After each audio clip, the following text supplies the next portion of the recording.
ভারত শাসিত কাশ্মীরে বন্দুকধারীদের হামলার ঘটনায় পরমাণু শক্তিধর দুই প্রতিবেশী দেশ পাকিস্তান ও ভারতের মধ্যে সম্পর্কের মারাত্মক অবনতি ঘটেছে। ওই সন্ত্রাসী হামলায় ২৬ জন নিহত হওয়ার পর পাকিস্তানের দিকেই অভিযোগের আঙুল তুলেছে ভারত।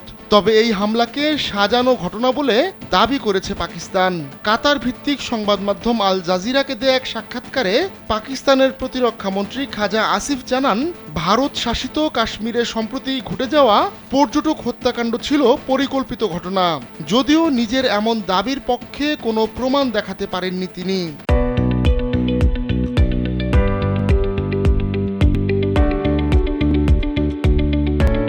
আসিফের ভাষায়, আমরা অত্যন্ত দৃঢ়ভাবে সন্দেহ করি এটি একটি ফলস ফ্ল্যাগ অপারেশন, অর্থাৎ নিজেরাই ঘটিয়ে অন্যের ঘাড়ে দোষ চাপানোর চেষ্টা। এ সময় তিনি আরও জানান, ভারত নিয়ন্ত্রিত কাশ্মীরে সক্রিয় কোনো সশস্ত্র গোষ্ঠীর সঙ্গে পাকিস্তানের কোনো সম্পর্ক নেই। কাশ্মীরে যা ঘটছে বা কাশ্মীরি কোনো আন্দোলনের সঙ্গে ইসলামাবাদের কোনো সম্পর্ক নেই বলেও জোর গলায় দাবি করেন পাকিস্তানের প্রতিরক্ষা মন্ত্রী।